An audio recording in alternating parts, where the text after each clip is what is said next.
And we are live. Good evening, everyone. Welcome to Holy Crap, the Vlogcast. Vlogcast comes from a skeptical point of view to answer some of the questions of why. This Vlogcast started as a combination of spite and the Streisand effect because we wanted to piss people off, and this was the best way to do it. Free. Because free's fun. No, we don't get paid to piss you off. It's just common courtesy. Just common courtesy. Let's be honest. If we got paid to piss you off, you'd all be in therapy from how visceral we'd end up being. Yeah, something like that. Because money is one hell of a motive. As true. We'll go from there. So, good evening, everyone. It is I, Shujin. I am here as your main host, as usual. It's nice to be back with you. Of course, if you'd like to be in touch with me, feel free to find me pretty much anywhere under the name Shujin, Tribble, Shujin. It's been a long day, and it's been a long day. Introducing everybody, and believe it or not, this time I actually warned him ahead of time. Top left-hand corner of North America, just outside of Can. He gives me warning. I teach him how to say it, and he still messes it up. Bravo, good sir. Yes, here I am, just outside the wonderful mountainous area of Kananaskis. I'm having fun. Leave me alone. Yes, you are. Where it is currently -3 Celsius, and I checked. Yellowknife is currently at -21. Yellowknife is still kind of a little bit of a heat wave. I should be expecting more like -30, 35-ish. Still? No, we did get a bit of a western breeze through here. Now we call it a Chinook. They call it something else a little bit further north. It's very possible that Yellowknife got a piece of it. Yeah, but usually they should be colder. Yeah, possibly. I honestly don't know these days. Yeah, I could go back through some meteorological data one day, and we could actually see what the trends are. But we'll see about that one of these days. But you know what? One thing I can guarantee you, though, if that is a heat wave in Yellowknife, they are not complaining. Yeah, that's true. Down and to the right in the Midwest of the U.S., Brigid, good evening. Good evening. Just a little bit off to the right from there into Ohio. Hi, Joe. Good to have you back. Yep, still here. If I am particularly quiet this evening, I apologize. I'm just trying to spare y'all from the constant coughing, hacking, and sneezing. I know on behalf of all of us, thank you. Yeah, I've got that too. Mm-hmm. And all the way over to the just inside the border of the Atlantic Ocean, I guess probably the nicest way of putting it. UnrenownedTech, hi. Hello from Mother Russia. Hello, citizen. Joe? Remember that part about you being quiet? Yeah, that's got to translate over to your typing. I was muted, so I'm not sure why it was. No, you weren't. I was until I just unmuted myself when you mentioned my name. No, you weren't, because your tappity was all with your ring. Don't tell me that it's actually piping I think it's piping through my webcam instead of my headset. Hold on a second. It could be. Anyway. Just click the gear. You'll be fine. I'm working on it.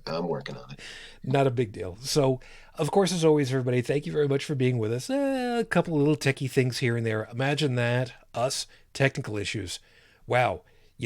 With Bobby and Ashley and Alice and Fred and Ginger and whoever the hell else is used to have issues with their podcast, technical issues. Yeah, it's now come downhill to us. Finally, it took long enough. What are you going to do?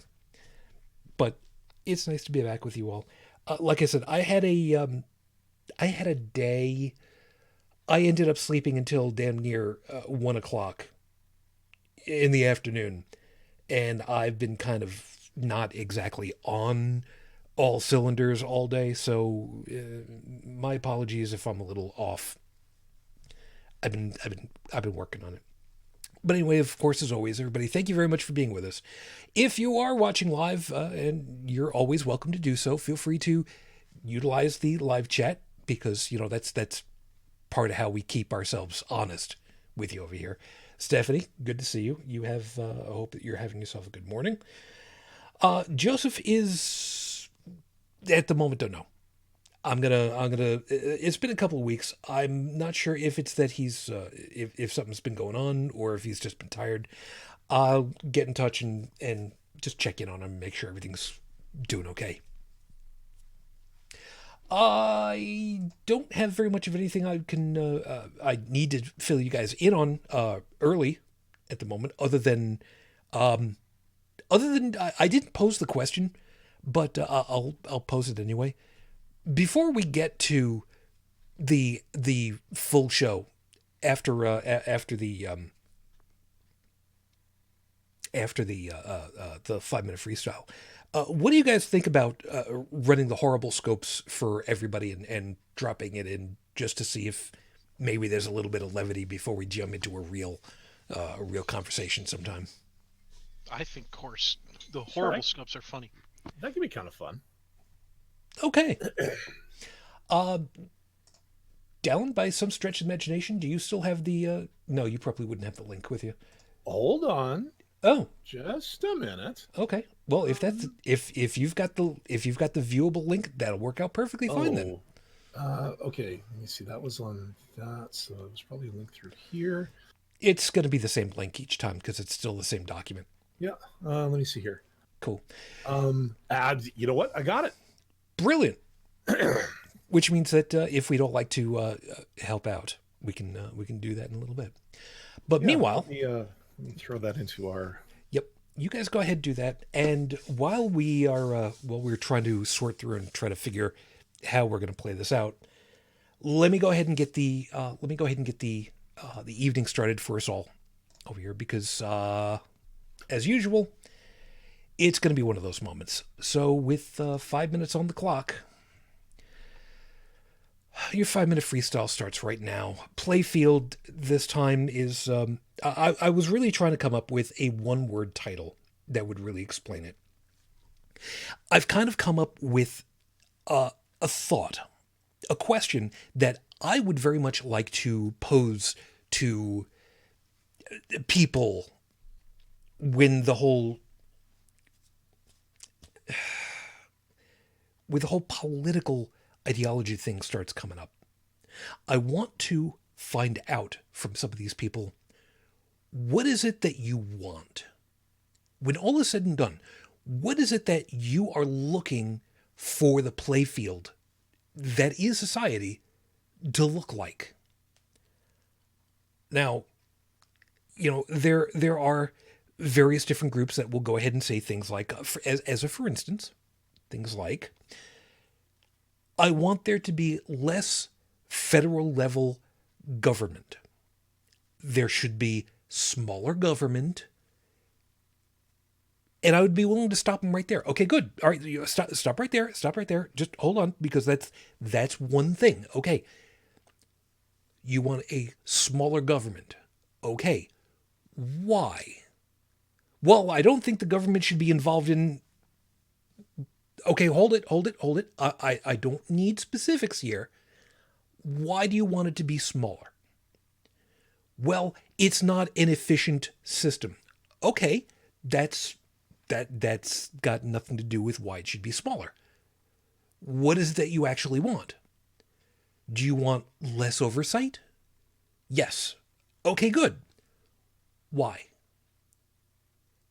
Inevitably, if you keep going down into these questions of what do you want the playfield to look like, you start to come up with a really interesting picture of how people look at society as it stands and what it is they want it to be.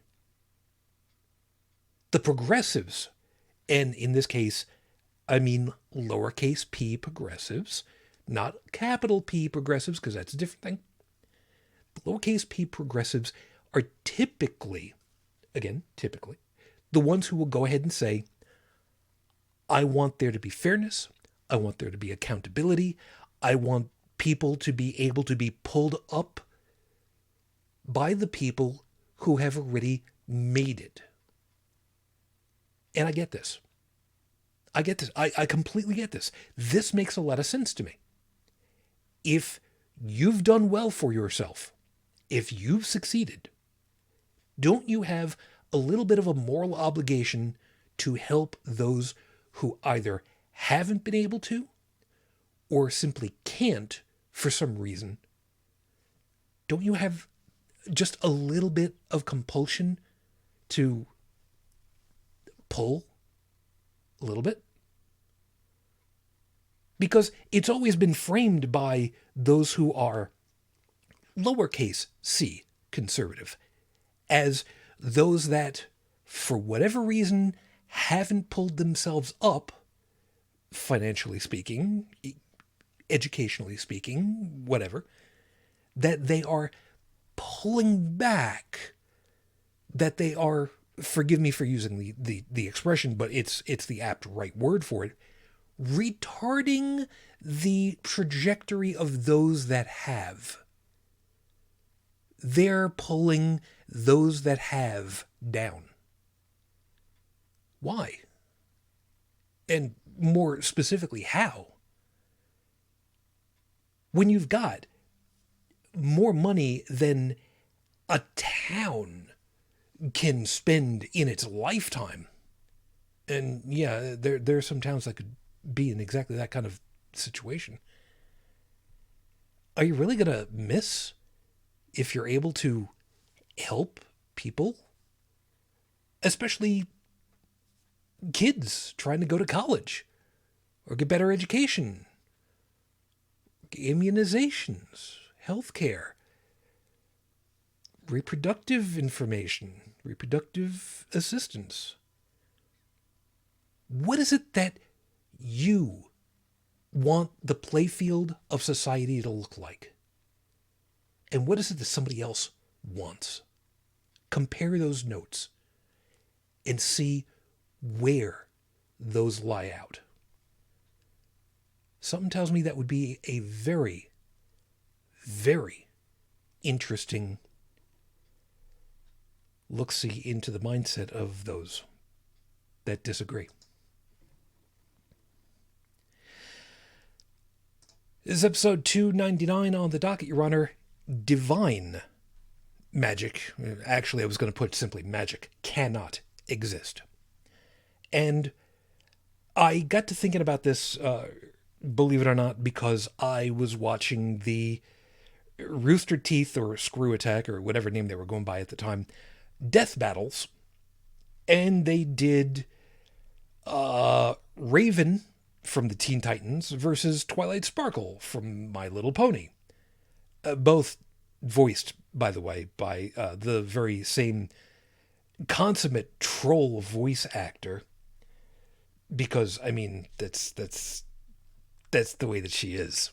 Tara Strong. Yeah, she's awesome. She's a freaking anyway. She is a great troll, though. She does it very, very well. She's a consummate troll. Anyway, so I watched this, and you know, it suddenly dawned on me. There really isn't anything. It is impossible. It is simply a truism. Magic cannot exist, no matter how you want to quantify it, and even divine power, which we can deride as magic, simply cannot exist either. And I'm pretty sure we can make out a pretty good case and prove our point on this one. I did go looking up information for Rafe Badawi. At the moment, the Twitter feed is right now my best source of information because I simply can't trust a lot of other resources I've tried to use. The last we had heard is that he was not doing well physically and that he had been taken to hospital because, a protest fast again. But no contact with his wife, which has been a problem since the middle of January. So we have no information on that angle.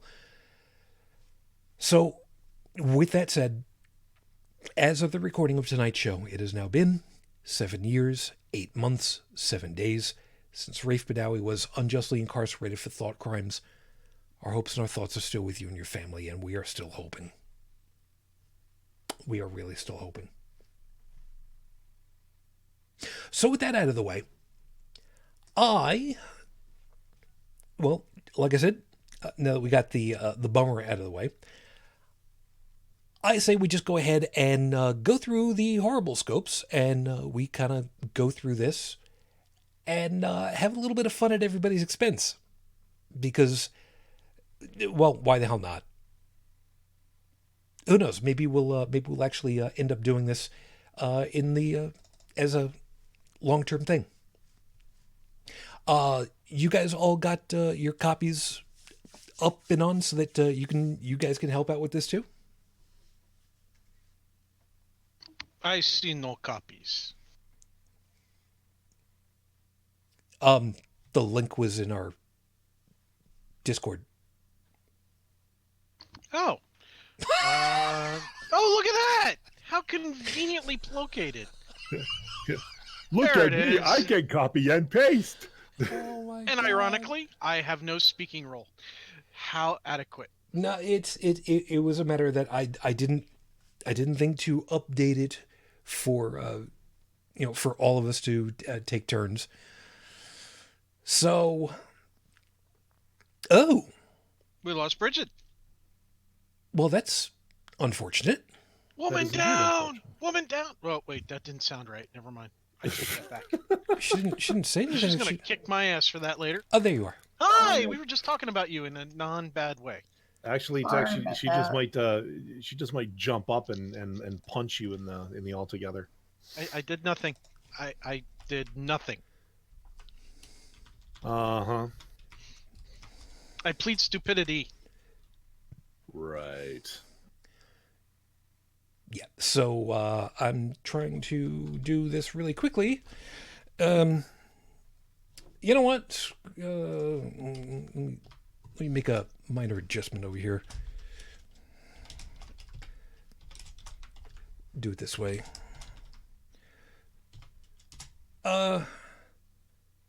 Me, Dalan, Tech, Joe, Brigid. Good. Just like that. How's that sound? How's that order sound? That sound good to you guys? I don't care. That's the way we're going to do it. Do I really have to read something? Yes, you do. Oh, She's like my sinuses. my throat. Well, get something to drink. I did. Then You drink sound fine.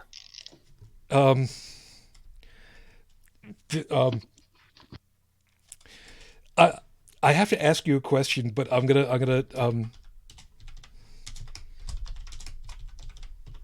Oh boy. No. it So- wasn't. okay. Oh, So there is it. You're going to hell for that one. Oh wait, it doesn't exist. Never mind.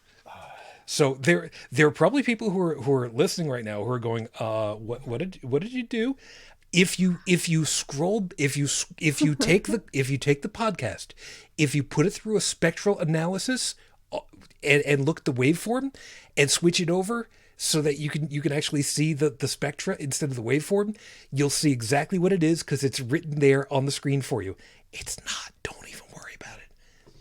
Actually, this only isn't way CSI. without hacking, we could hear your typing.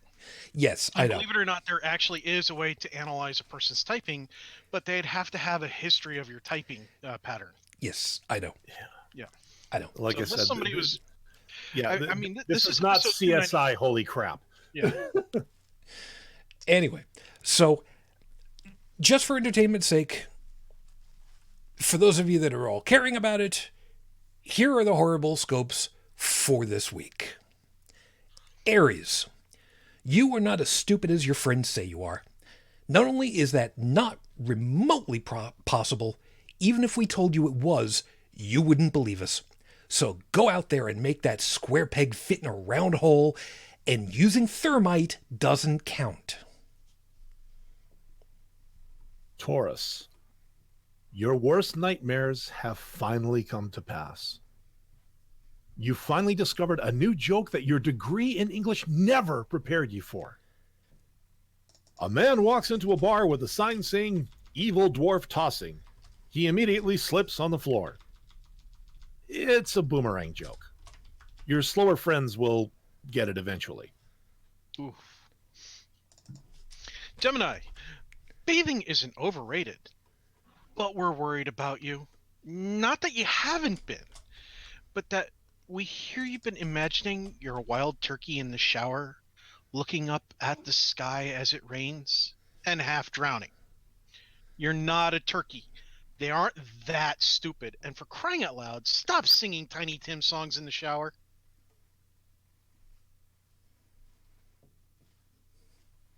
Joe? He's sitting on the mute button again. That could be. Or he might have disappeared. Joe, did we lose you? That's a stupid question. Typing. He's typing. I see that.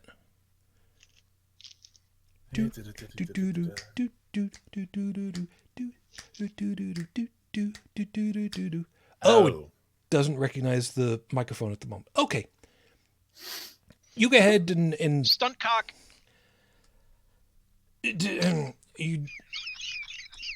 We'll pass you by for the moment, and we'll kind of There. Oh, there you are. Hello? There you go. Yeah, for whatever reason, I changed it to my headset, and it swapped it back to my freaking webcam for no friggin' reason. It happens sometimes with me with my speakers when I flip to headphones. Is this still working? Yes, it is. I ended up having Good, to... lovely. First of all, I just wanted to say, Shujin, take whatever camera you have set up in my bathroom out.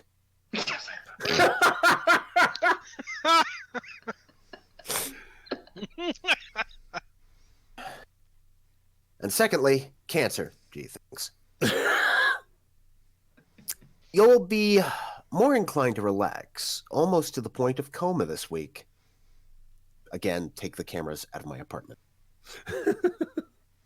And with good reason. All those deadlines you managed to meet, all the schedules you organized that taxed your mental health more than you'd like to admit, treat yourself to a festival of meat and slip into a calorie coma. It'll be worth it. Texas to Brazil. Leo. Many fond memories at the riverside.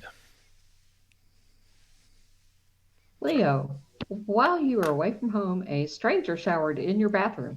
Seems only fair. You were showering in the hotels, and they hardly know you. Maybe karma would be nicer to you if you actually paid for the hotel room instead of just breaking into it. That sounds like one of the Florida Man stories I did a couple of weeks ago. Yeah. Virgo, with the seasonal crunch coming up, you might want to take that trip sooner rather than later. Charge up the camera and your phone and the car and the spare battery packs and the wireless speaker and your laptop and the tablet.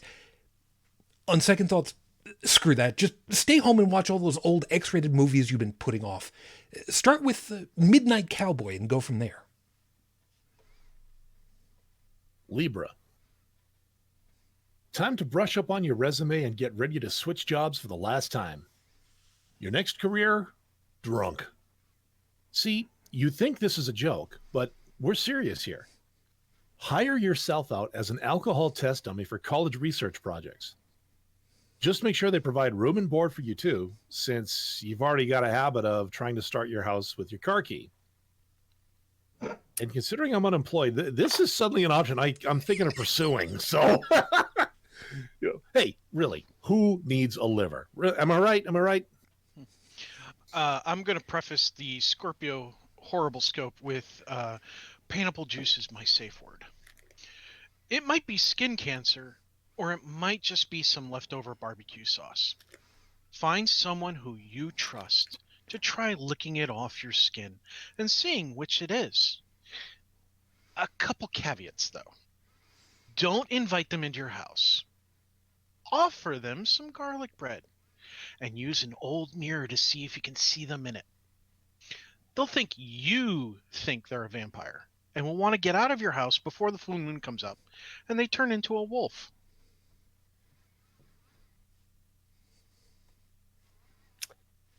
Sagittarius. Stop smoking. Or start. Stop driving. Or start. Stop drinking. Or start. Whichever it is you're doing, obviously your life isn't going the way you wanted it to. Just imagine yourself as Bizarro and do everything the opposite from how you've been doing it. Except for the whole driving on the right side of the road thing. Remember what happened to the last time you tried that one? Capricorn. Your lucky number is imaginary because there's no such thing as luck. Just ask Obi-Wan Kenobi. He lived on Tatooine for nearly 20 years with Darth Vader, never looking for him there. You know, maybe there is a little luck out there. The long, white, fluffy, flying kind, but that's a different movie. Aquarius, baked goods are in abundance, but your insulin isn't. Just remember to eat them in moderation. And enjoy this little tidbit of trivia. The molecular makeup of Sweet and Low is based on petroleum. So the next time you run out of sweetener, just drain your car's oil pan and you've got the basis of artificial hot fudge sauce. I will never eat Dairy Queen again until tomorrow. Pisces. We're all very proud of your motivational speaking engagement coming up. We're even happy for you that you're getting paid for it. But just between us, the stars say, shut up. You're supposed to practice these things in front of a mirror, not a captive audience on the Subway Express line after a sports game lets out. And that, our fine fellow friends, are your horrible scopes for this week. You know, that actually went better than I was expecting. I was thinking maybe we were going to have a rehearsal. I'm glad we didn't have to. So, you know, just a funny thing about that Tatooine thing. Yeah. Yeah, I was going to write a lot more than that, but no. But the thing is, lately there's been a lot of Darth Vader comics coming out from Marvel or from whoever's got the license these days. And there's a couple of guys on YouTube that are reviewing them. And they actually explained why Kenobi was safe on Tatooine. Because we know who Vader was. We know where he came from. And he had such a hate boner for that world. Yep. He ostensibly refused to set foot on it unless absolutely necessary. If you believe the canon and stuff like that. Yeah, well.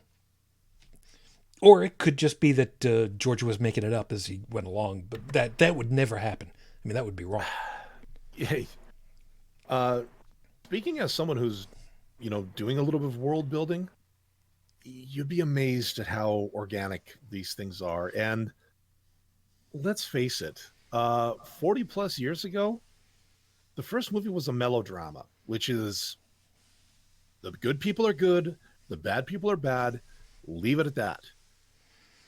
But when you've had such a cultural phenomenon, when you've given it so many decades to germinate into other people's minds and to come up with all this extra stuff, I mean, Lucas is probably going, yeah, that actually does make sense, but I had no idea when I smoked that joint and came up with this that it was going to go this far.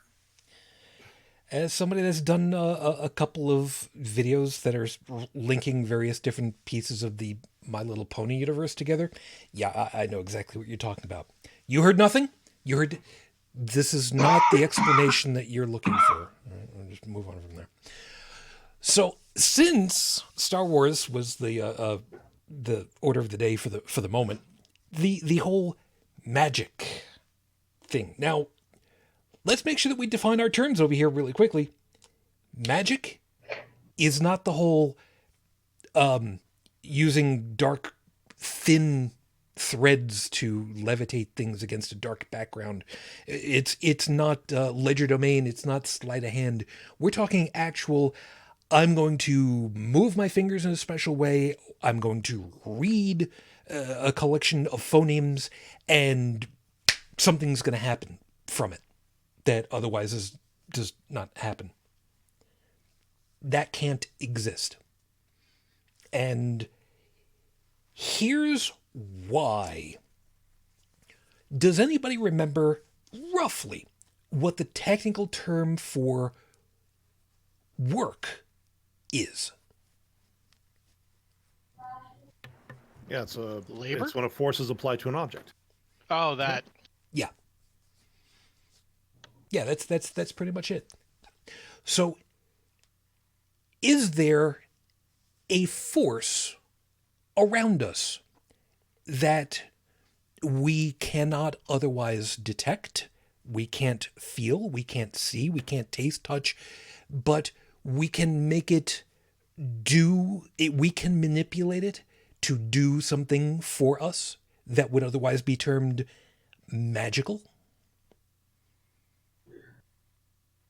You know, Aragon, the story of Aragon, they took the concept of magic as exerting the same amount of force to move a log from point A to point B through energy manipulation of a form of magic that it would cost you to get up, walk over, pick it up, and move it. And Aragon made it was like, ooh, why would I do that if I could just walk up and move over and get it then? And it's because maybe you can't walk over there. Maybe there's a gap, that sort of thing.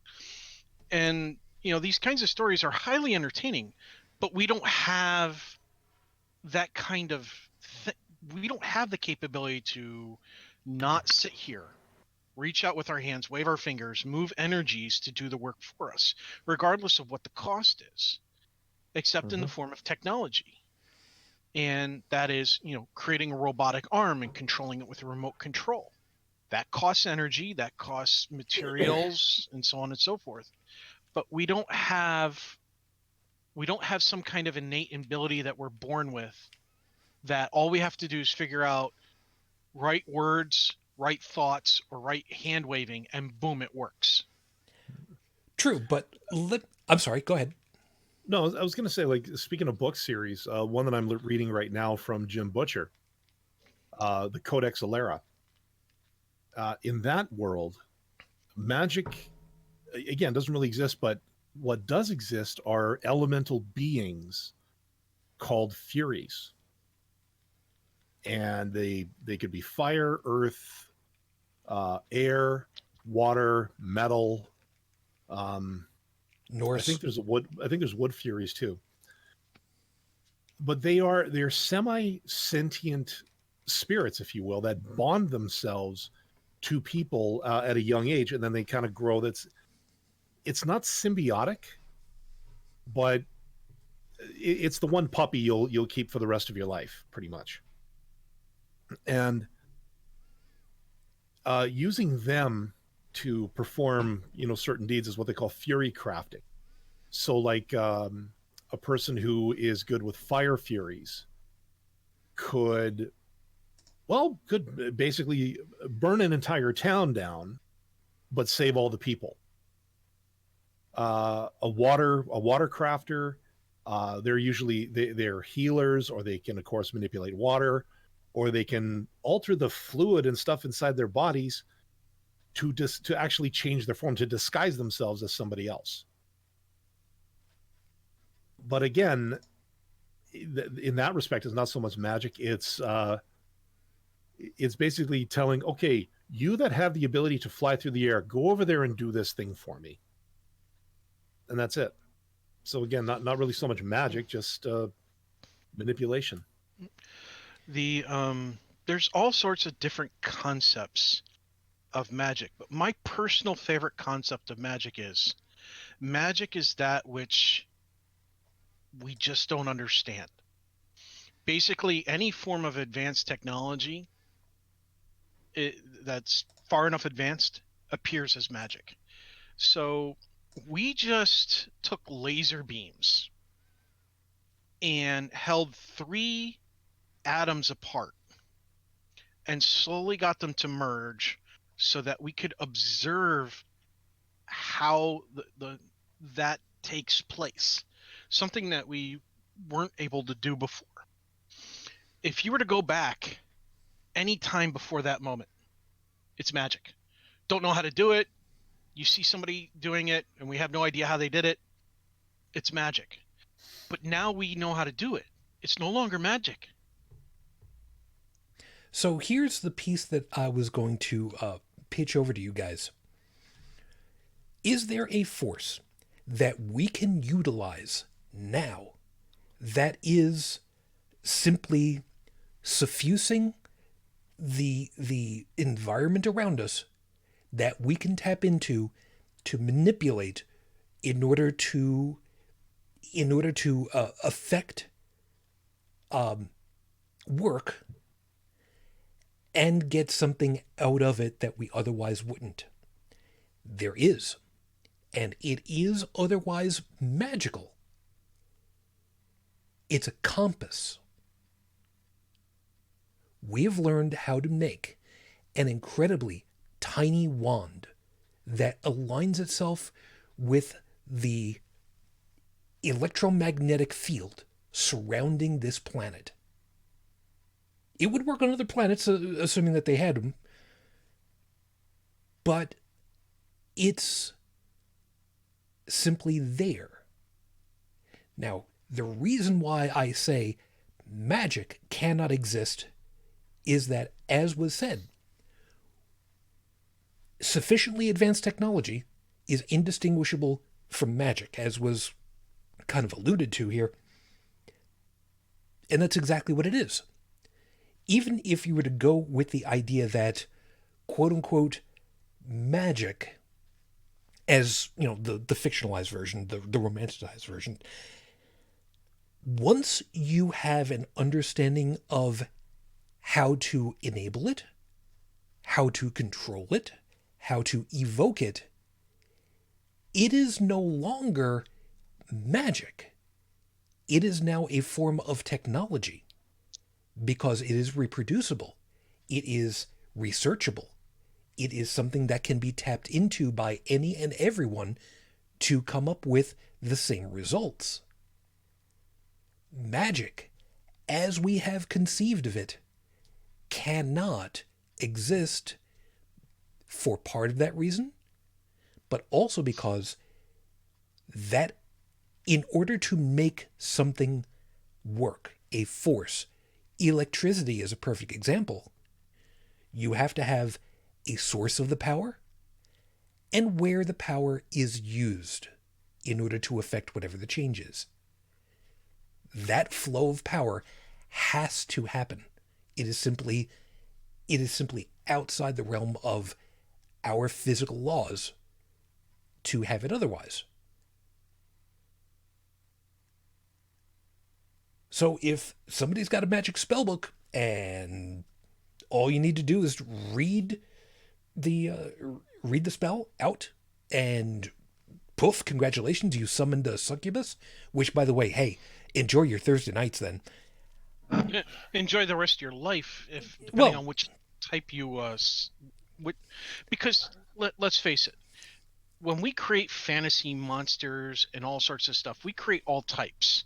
All right, there's a book series called the Libriomancy series, where people are actually able to call people who are called Libiomancers are able to cast spells by pulling things out of books. So if you have a book, a Star Trek book, and you're a Libriomancer, and your society has not locked that book down, you can reach in with your hand and pull out a phaser and create the phaser through Libriomancy. And part of the problem with Libriomancy is that there were all sorts of different kinds of vampires, depending on which book series you were reading. Please tell me they didn't sparkle. Anyway, the point is that there were all sorts of vampires that caused hell for him. It caused hell for his friends.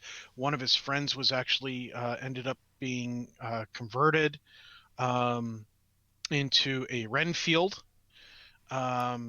It's just absolutely insane. There was even a new version of a Libromancer who was able to pull items out of books that didn't exist in the book by manipulating the message of the story in her own mind. So the point is that we come up with all sorts of different ways to come up with these ideas of what aliens look like, what monsters look like, and so on and so forth. Our imagination knows no bounds. And you saying, hey, yeah, if you manage to summon a succubus, have fun. Depending on the type of succubus, you might have your soul ripped to shreds to form more succubi and then be stuck in hell forever. But we don't believe in hell. We don't believe in that sort of thing. Therefore, yeah, that's not going to happen because that stuff just doesn't exist. There's no evidence, no empirical evidence, nothing that can be tested or proven that that stuff exists. It's fantasy, it's fiction, it's an idea, it's a concept. Tech. But what we can do is we can create a device that's, no bigger than a chocolate bar that can talk to somebody else halfway across the world. Tech. Come on, man. Think about it. A garden hose and a golf ball. Come on. Dude. Come on. It'd be worth it. Nope.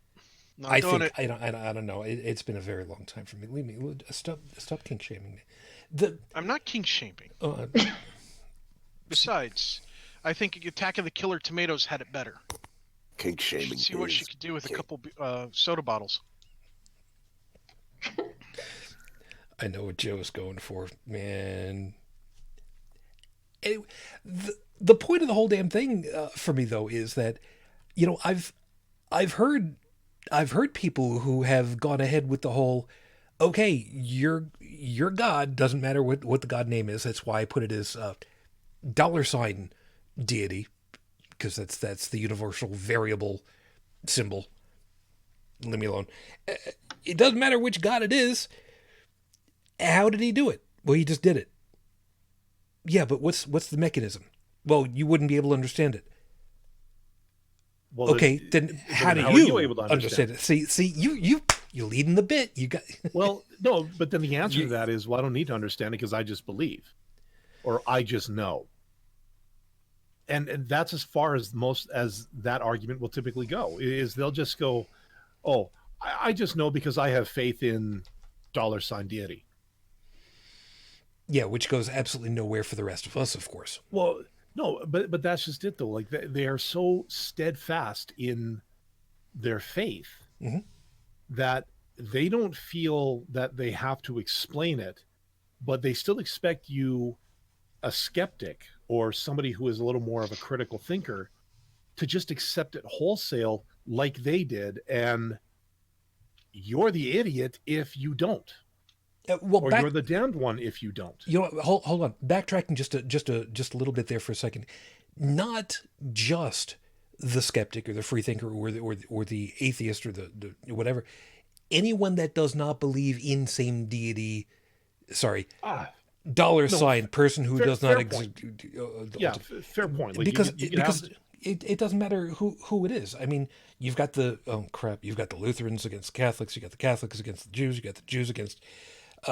It doesn't matter with Ireland and the Protestants and God. And let's not let's get a little diversity going here. You got the Sunnis versus the Shias. God. And that argument is one of the reasons why the Middle East right now is such a shit show. How do I put this lightly? A temperamental environment. Like you want to talk about tensions running hot. Yeah, over religious disagreements. I mean,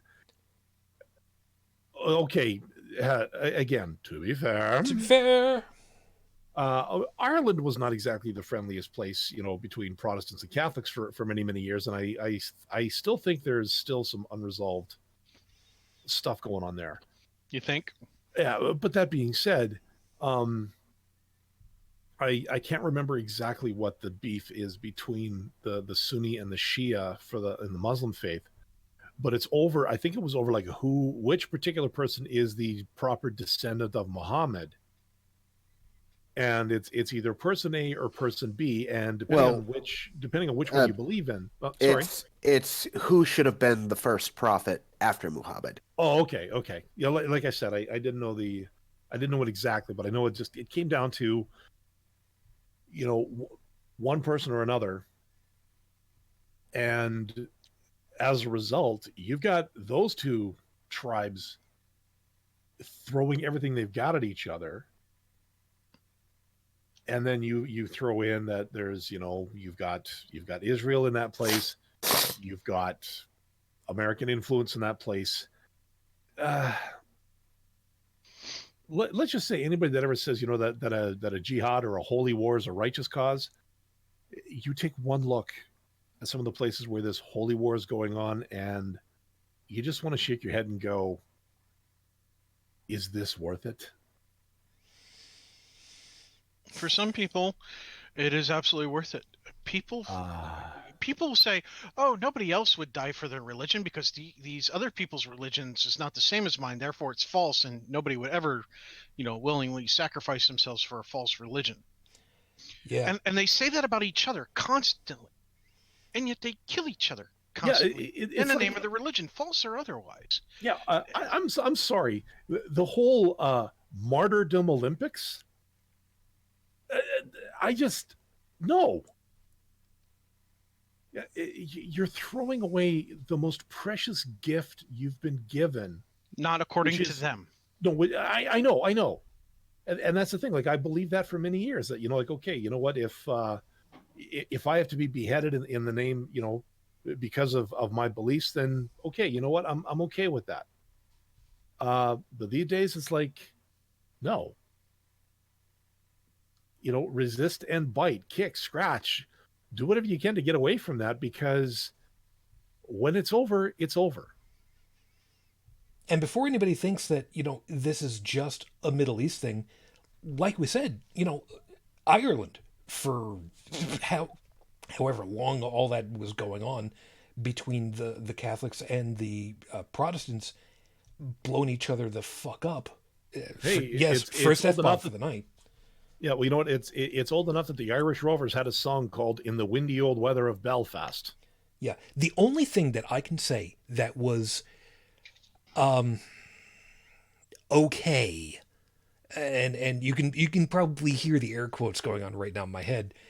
The only thing I can say that was okay about it was that at least when there was going to be a bombing, they would actually contact the other group and say, we have bombs that are going to go off in an hour at building blah. Please evacuate everybody. And at least would do that much. Because they didn't necessarily want to kill innocent bystanders. They wanted to make their political point. But, well, I mean, religious, political, religious. It was kind of half and half, and everybody was all mixed up about the whole damn thing anyway. But at least they had the decency to say, we don't want people who aren't involved in this whole thing getting turned into slush. Yeah, and to me, that seems to be, I mean, it's still not exactly what I'd call an ideal thing, but, if you're trying to get a political, or if you're trying to get a message across, like you said, these guys got it right.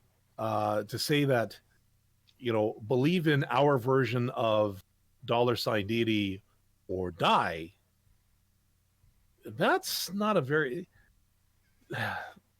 you're not exactly winning hearts and minds with that mindset. No, you're not. But, and the intertwining of religious and political ideologies, basically stapling one to another. So you're trying to enact political change by, enforcing religious zealotry. Well, again, you see what happens, and you just,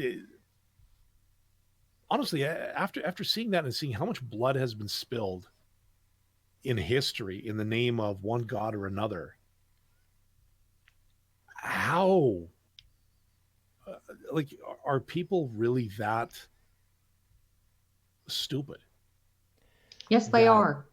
I guess so. Like, and that's just the thing, and that's the part that just kind of makes me You know, completely shake my head. the first thing that you are voluntarily and eagerly looking to say is, yes, people are stupid. Oh my God. What the hell does that say about the way that you think about us, Bridge?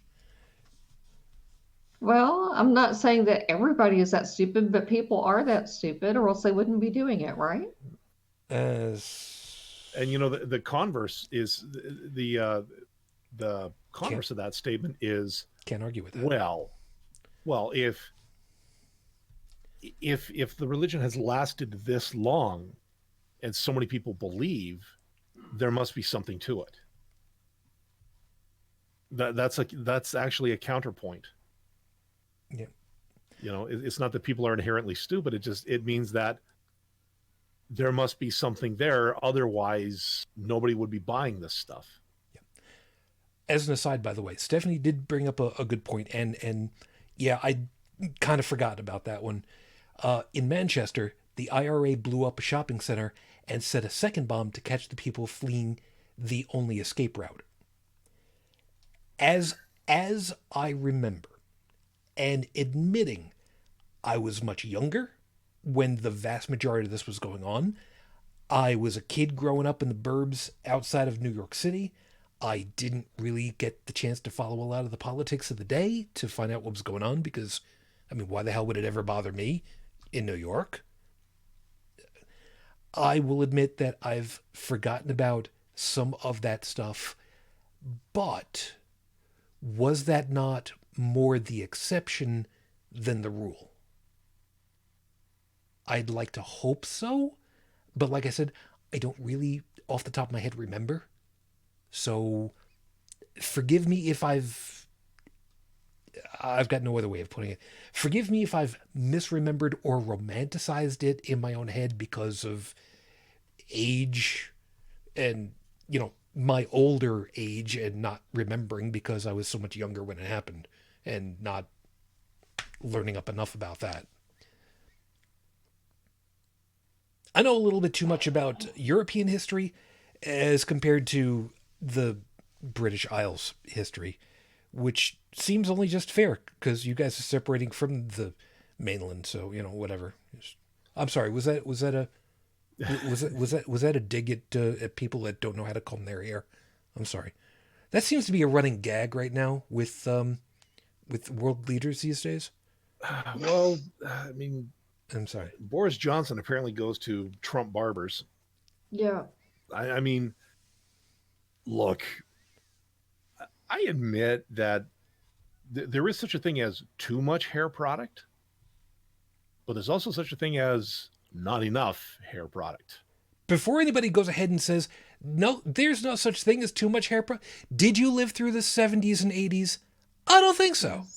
I don't think so. You remember when we had...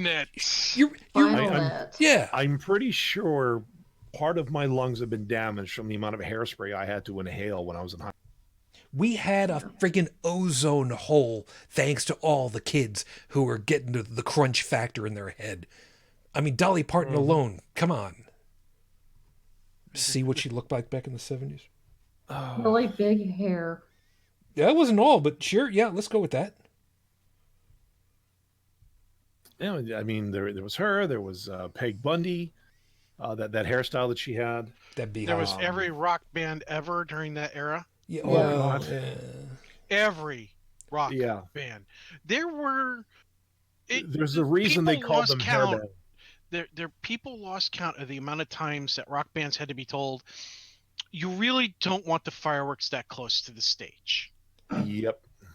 Yeah. Because somebody's hair would catch fire. Yeah, that did happen. Just ask Michael Jackson. Oh. Well, we would. Nobody should go through that shit. Yeah. Yeah, there is that. But no. this belief in some kind of divine magic, and the belief that we should follow a certain deity because of this divine magic. If you look at it where it's taken to its extreme, and you see the utter devastation of places that have basically they're just bombed out husks that used to be thriving cities, but because one god or another, or one group of people who followed one god or another had to come in and exert their will, there you couldn't even resettle there. There's nothing there except maybe if you've broken out shelters where it would take at least another 5 generations of peace to even start rebuilding.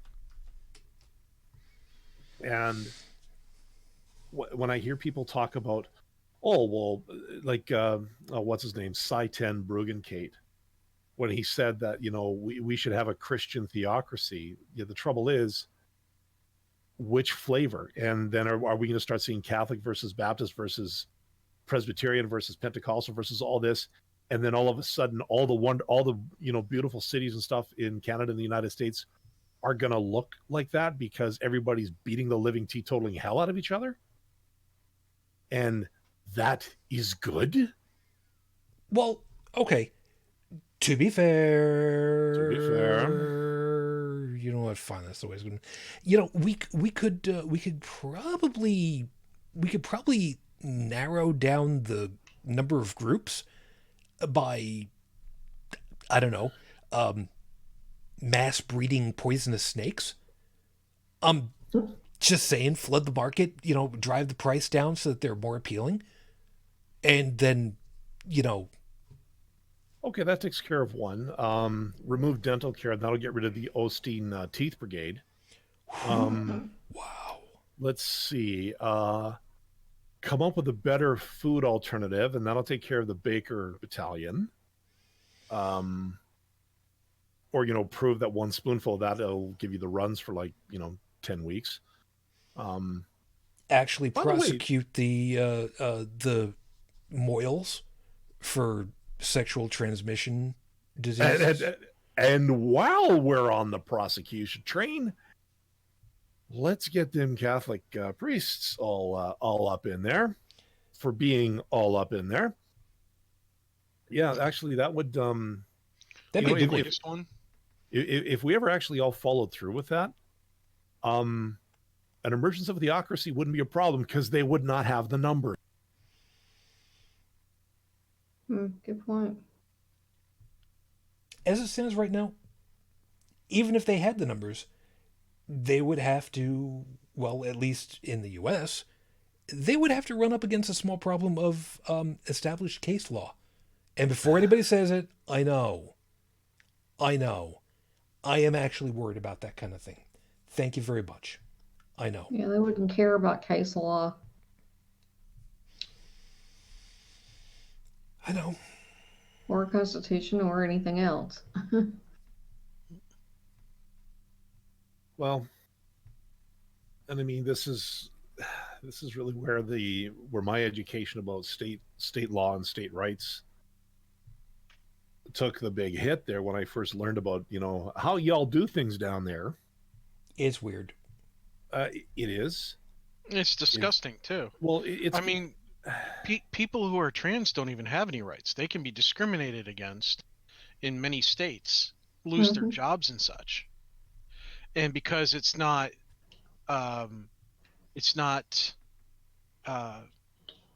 any of listed discriminations, they get away with it. Yeah, but the other thing too is that even if a so-called federal law is imposed or written into the books, a state can still say, no, we're not doing that, or we're going to do everything we can to make it okay, sure, it's legal, but we're going to make you wish it wasn't. And I don't want to sound authoritarian, but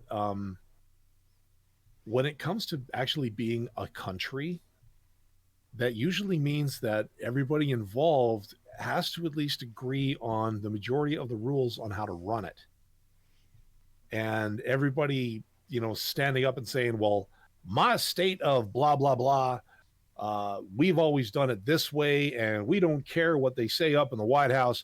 We're going to keep doing it this way because $sign Deity made us this way, and $sign Deity laid his hands on this state and made us this way, and the Constitution was written by $signs Deity's administrative assistant.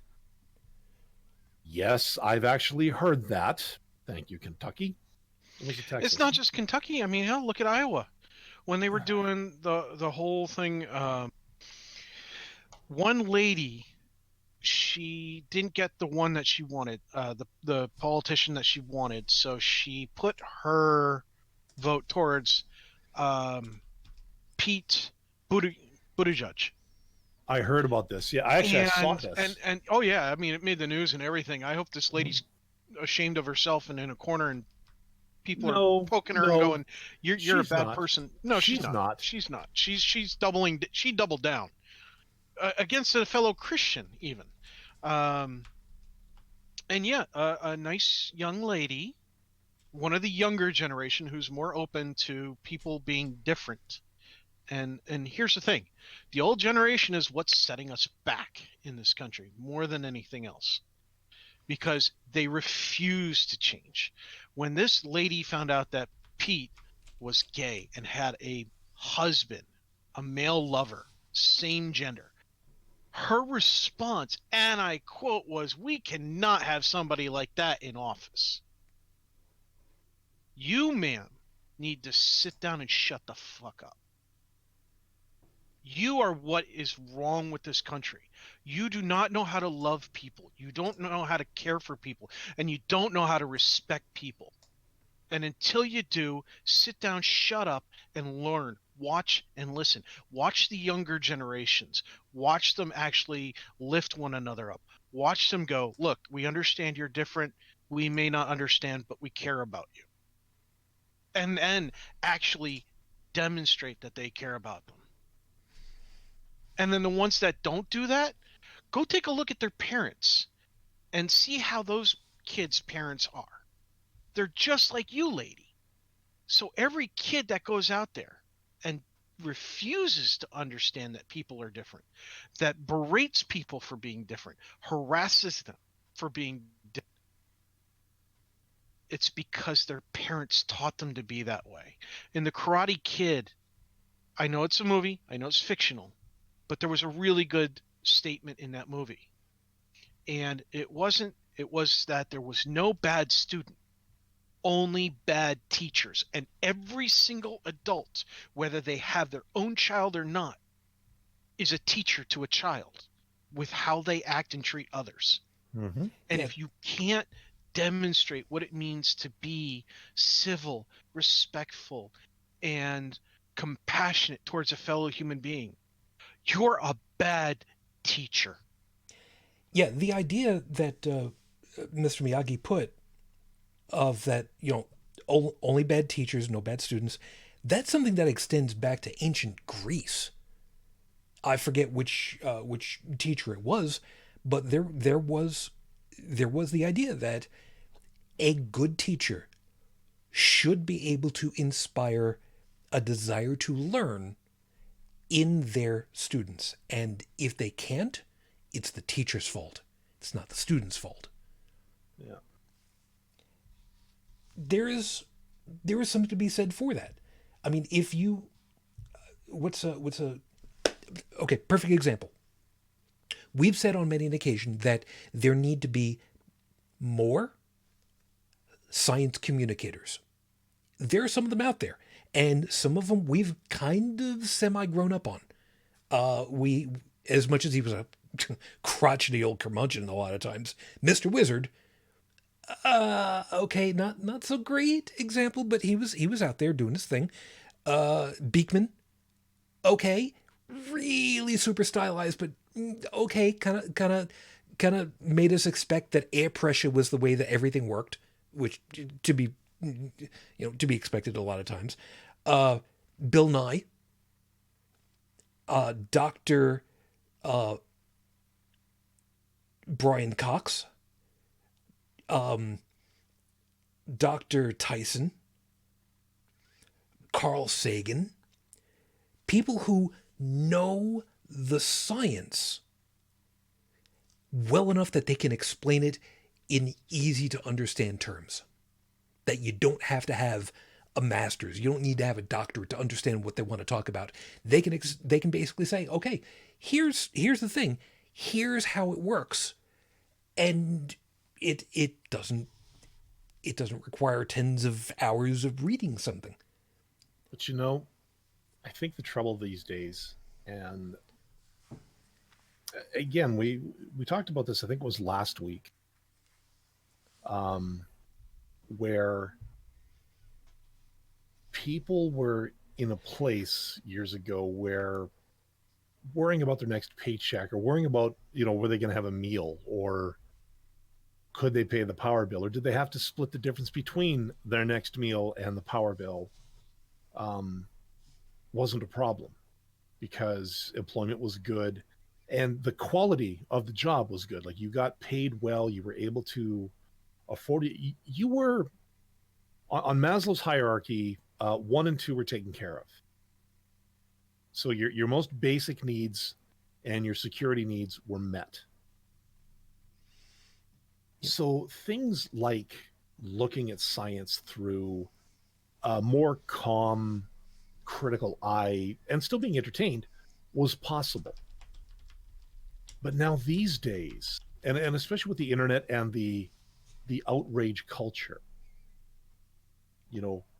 everybody wants to keep you on your toes. They want to keep you afraid so that you'll click what they want you to click, so that they get whatever it is they get out of it. I just found out recently that there are sex toys that react to people tipping on a webcam session. Mm-hmm. So, if stuff like that exists, clickbait, okay, I get it. But the thing is, these days, like, somebody, like, if someone like Beekman were to come up again on TV, or, a YouTube series that did kind of the same thing that they've done now, that person would be completely destroyed by outrage culture, because as soon as they say something like, well, water is wet, some loudmouth will go off about, they'll basically try to change the argument to that, like, hey, you, Mr. Privilege, you've got a voice on the internet. Why aren't you talking about this, and this, and instead talking about this colonizing idea that you call science, Mr. Oppressor? That's the thing. The second anybody gets out there to try to say something educational, or say something, to help with the facts, you've suddenly got hundreds of people just dogpiling it, because, well, they get mad at anything these days, it seems. I don't know if you guys have ever seen that movie Undercover Brother. I have not. Okay. I saw that. That was hilarious. Okay, so you remember Conspiracy Guy, like Dave Chappelle? Yeah. And Undercover Brother goes on and says, hi. And Chappelle he goes off on like this 10-minute rant that says that hi basically means I hate black people. I think that was the conclusion of it. It's like, and the thing is, okay, we laughed about it at that point. It was there was like Mel Brooks's comedies, Blazing Saddles. Oh, if you tried to produce that today, and even Mel Brooks admitted to this, people would lose their shit. He'd be forced to apologize. People would tell him that he shouldn't be making movies anymore. Yeah. All sorts of really mean things. And, we see that everybody is attacking rather than trying to understand. They're yelling rather than having a conversation. Case in point, Johnny Depp. Okay. Oh God. He is Yeah. the victim of severe domestic violence and abuse. However, like many domestic abusers, they try to make the home life seem like they are the ones being abused. You know, maybe they'll mention something at work or at the office. Well, Amber Heard, in this case, it doesn't have a standard office. She has a stage. And of course, with the Me Too culture and everything else, yes, Me Too is helpful for some, but then you have somebody like Amber Heard abusing the hell out of it Yeah. and giving the rest of the women a bad name. Yeah. And we have recordings of her admitting abusing him. And guess what? It doesn't matter. They doubled down. They don't want to hear it. They don't want to admit it. And that's the big one. People don't want to admit mistakes. I admit my mistakes all the damn time, even to my own son. I make sure he understands that Daddy's fallible. Okay, Daddy's not perfect. Daddy makes mistakes. Sometimes those mistakes are in private, and sometimes those mistakes are around people.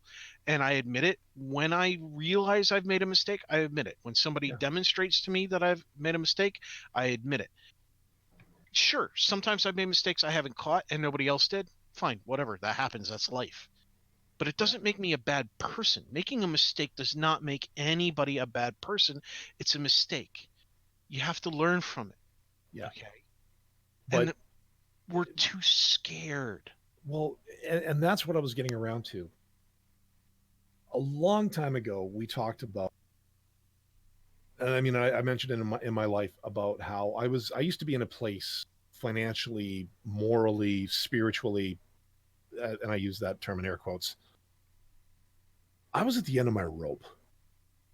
Like, I was in that area of desperation where I would accept anything if it gave me just a glimmer of hope.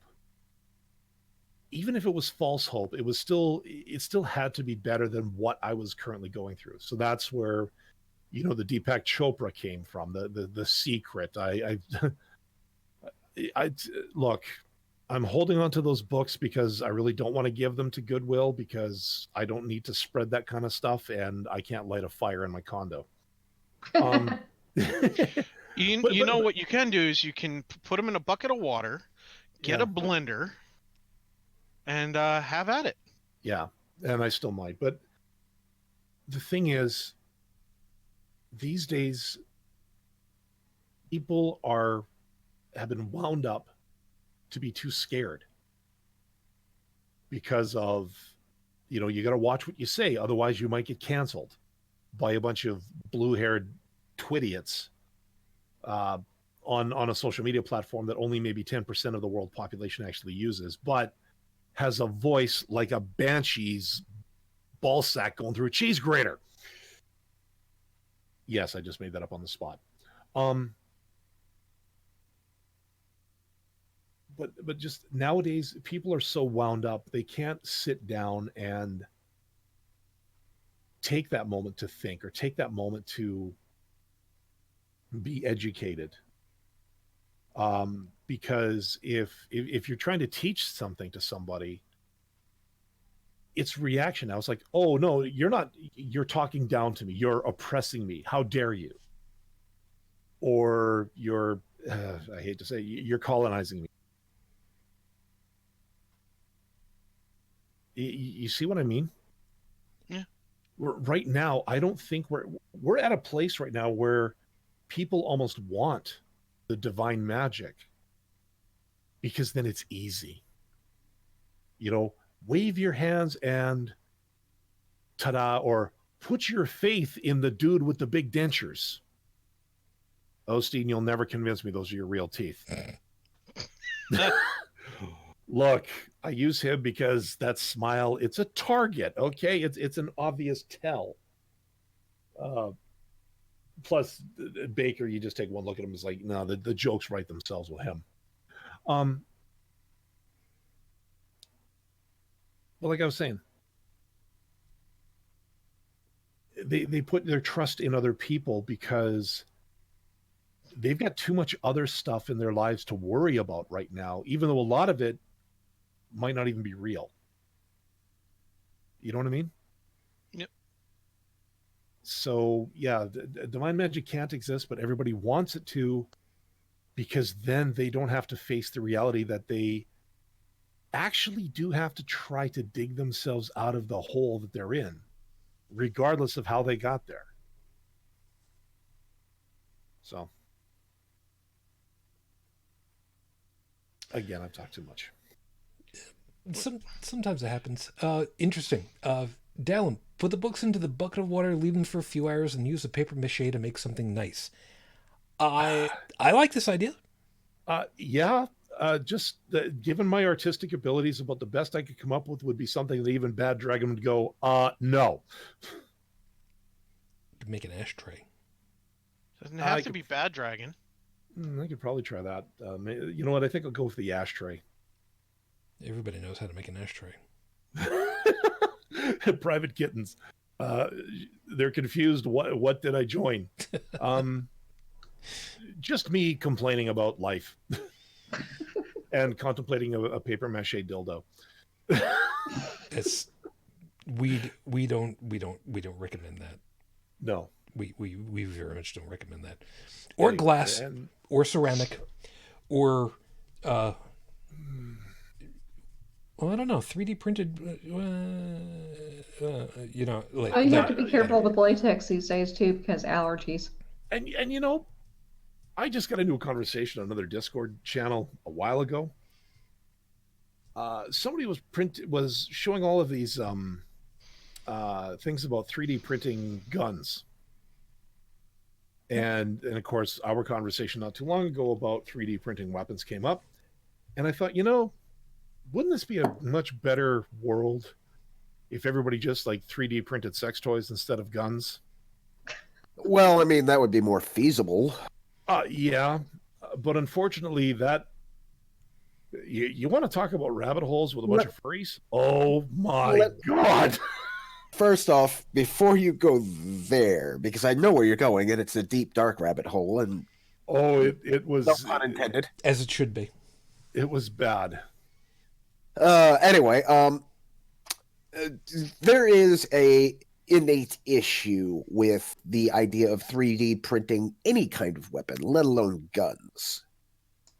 And that is simply the matter of 3D printers as opposed to a CAD machine, which cuts out raw material, which can be virtually anything. Mm-hmm. 3D printing is a very different process.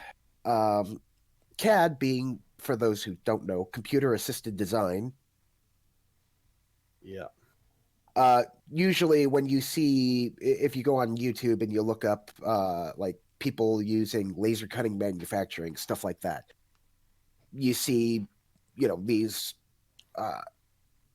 arc cutting machines that are cutting portions out of like solid metal and stuff, or using grinders or stuff like that. That's different. 3D printing is when you have a medium that is being dispensed and is effectively building on itself.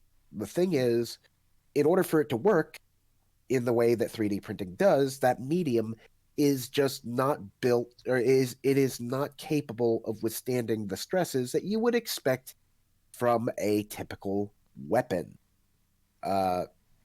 You try building a gun out of it, it's not going to work because, simply enough, gunpowder is explosive and cheap, easily melted and resolidified plastic doesn't do so good with explosions. Well, unless you're coming at it from a karmic retribution thing, as in some grease stain gets, they get the recipe off the internet and they 3D print the gun and it blows up in their face. Look, I'll admit, and then they sue the internet. No, look, I need Darwin Award content, okay? Like, I would almost encourage this, all right? I have actually seen different avenues of approach where people have tried to figure out something with this. When you try 3D printing a melee device, it doesn't stand up well to the stresses of, being used as a weapon or a tool for that matter. Yeah. You try 3D printing, and this was probably the funniest one I saw. Somebody tried to 3D print a crossbow. And again, the material used in 3D printing is not up to the stresses that are placed upon said device. I just want a 3D printer so that I could start, printing a whole bunch of eagles to make like a Space 1999 diorama. But besides, for the money that you would go through buying the 3D printer and the medium and all that shit, you could probably make a couple dozen crossbows just from $5 stuff you could buy at Ace Hardware. Yeah, and I guarantee you, that'll not only withstand the stresses, but it'll perform a hell of a lot better. Well, yeah, and that's the thing is that, but it does say something, and it goes back to the culture, the mindset of people. Hey, I got a 3D printer. What do you want to do with it? Let's make a gun. That's not exactly what I'd call like. I can tell you that is not the 3D printing creation company's selling point. That is the mindset of the person who purchased the 3D printer. The first thing I want to do is let's make a weapon with it. That's a strong indicator that it's not so much to do with the technology, it's to do with the mindset of the people that have access to the technology. Can we use it as a weapon? Can we weaponize it? Which, they're doing a great thing. They're doing a great job of that with social media right now, but that's another story entirely.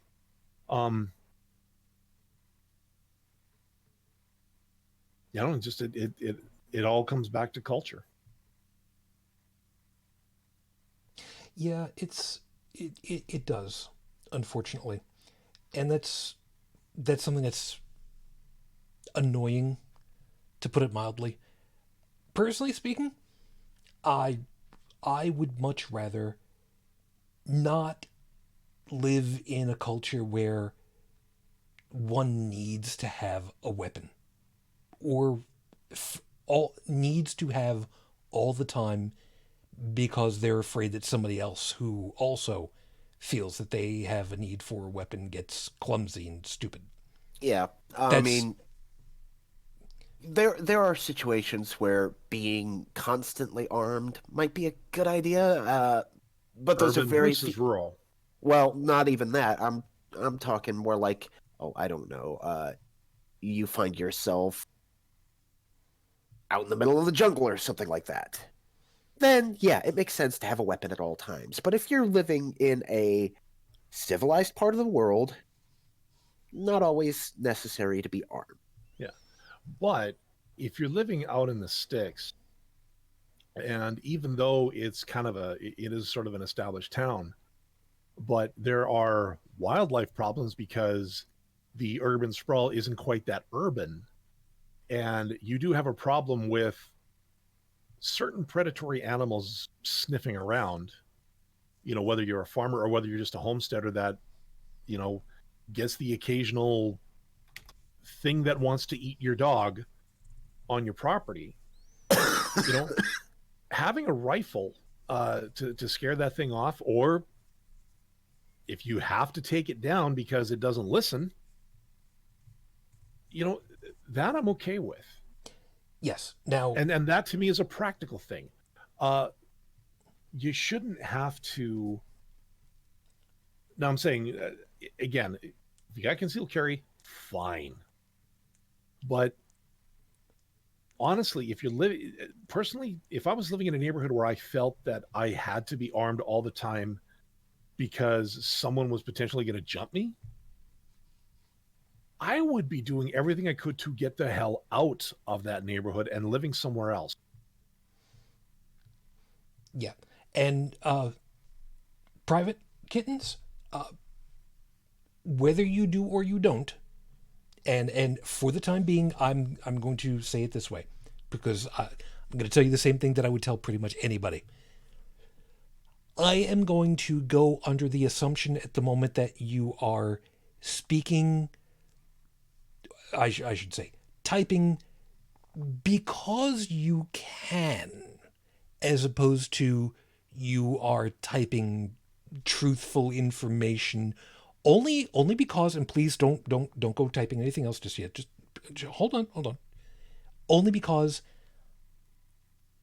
if this were to come out and be a thing, it is entirely possible that somebody could look it over and decide, oh, well, this is somebody where I could probably find where they live with a little bit of work and a little bit of effort, and probably find some stuff, a easy to acquire weapon. That you get the idea of where I'm going with this, I hope. Anyway, so that's why I'm saying I'm just going to assume for a moment that you know about this kind of information, but you're not being completely truthful. Don't answer one way or the other whether or not it actually is or it isn't. Please don't. It's much more a safety issue. And the guys on the panel will tell you, I am very well known for basically telling people, look, I'm going to assume that you're lying for the sake of entertainment value, as opposed to putting the possibility of there being bad information out there, because it could be it could be potentially harmful for somebody in the future. Brigid will tell you. Well, for instance, I mean, I gave her even shit. so, like now, to be honest, I haven't looked at laws up here for concealed carry or anything like that. But even if it was allowed up here, even if that was something legal, I'm still not going to strap anything on me, because I don't feel the need to. Yeah, and where I was trying to go was not necessarily a gun. I meant any kind of weapon. Could be a dagger, could be the functional equivalent of brass knuckles, could be a sword, it could be damn near anything. But you get the idea. I would much rather not live in an area where I had to be constantly concerned for my well-being at every second. That feels just that just feels wrong to me. Stephanie just put in chat, statistics show that carrying a gun makes you more liable to be shot.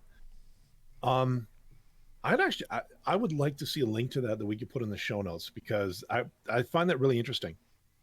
I can believe, prima facie, I would be willing to believe it, because someone that is carrying a gun would be more likely to be involved with a shooting. Yeah. Because for whatever reason, they would think that if I have the gun because I went through whatever I needed to acquire said gun, whatever that might be, however much or little, depending on the my driver's jurisdictions. license, and I passed the breathalyzer test for that week. It could be. But in any case, well, I've got it. I've earned it. I've got it. I could end up using it, and some. It depends. Sorry, I was gonna finish off. Yeah, I was gonna finish off with saying whether it's a real emergency or an imagined one, you've got it. And if there's one thing we've learned about humanity as a species, we tend to be a little bit impulsive. Go right ahead, Joe. True. Another thing is, it really depends on who gets the gun, why they got it, stuff like that. I mean, for example, myself, I have owned quite a few guns. I've seen them. You've been in charge of some. I have carried guns overseas. I have been in combat and all these other things. And yes, I have been diagnosed with PTSD on more than one occasion. So arguably, I'm the one they look at when they think, yeah, this guy probably is going to shoot up a school or mall or something like that. He's just going to snap one day. I haven't yet, and I don't own the majority of my guns anymore. But that's because the guns that I bought,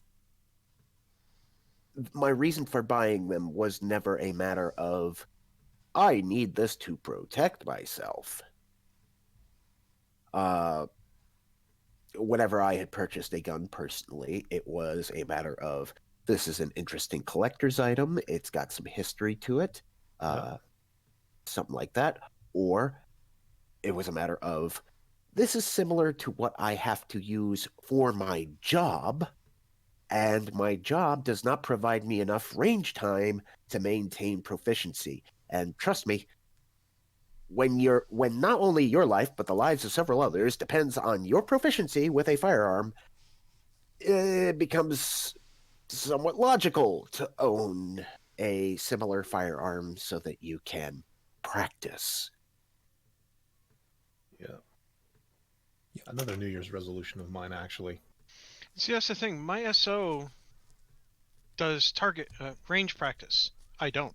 I used to do archery. That was my thing. But I haven't done archery in a very long time. I still know all the mechanics, and I've got I've got plenty of muscle memory. I did it a lot in my youth. But one thing I want to let him finish. Let him finish. Go ahead. What I was gonna say is, but I don't need a gun for home defense. Between martial arts and a couple other things I've got going on that I'm not going to say on the air because that would just be, that's like Dr. Horrible announcing his plans, Yeah. That's Dr. Horrible level of stupidity in that respect. Another thing, like I said, you have to look at who it is that's buying it because, for example, yeah, I owned a lot of guns. Did I ever feel the need to carry one on my person when not deployed in a combat zone? Not thus far. Yes, I took them out to the range and went shooting, much like your you mentioned your SO goes target shooting. Have you ever seen him carrying his firearm when not at the range? My SO... okay, let me put it this way. My SO does not... my SO has the proper security mechanisms for their firearm. As appropriate. What I should ask is, your SO, is a firearm required on his person for his job? No. Okay. Now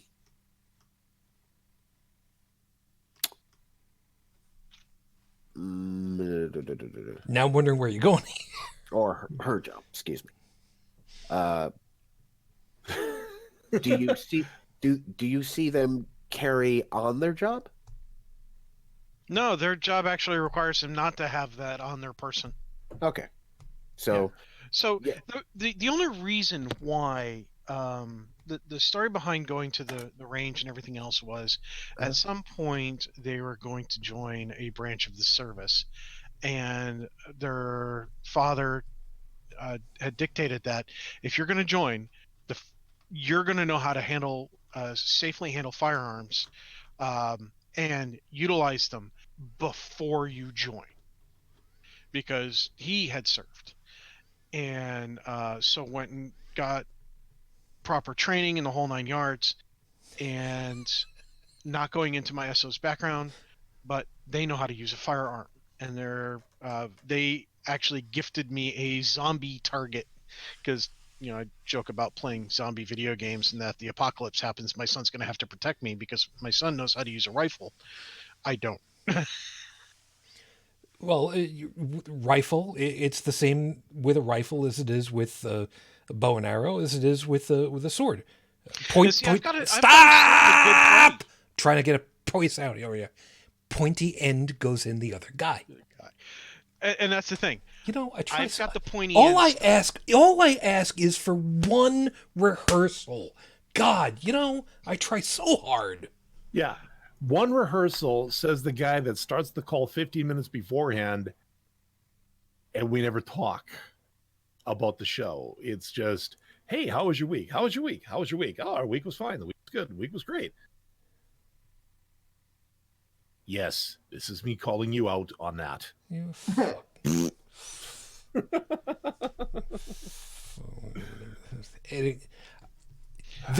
I was trying to say was yes. that I have a good start to a party here. I have the rifle specialist, so the sharpshooter, I have the close range shooter with the pistols, and I'm the silent hunter with the knife and staffs, and now all I need is a freaking cleric. Oh wait, magic isn't real. I need a medic.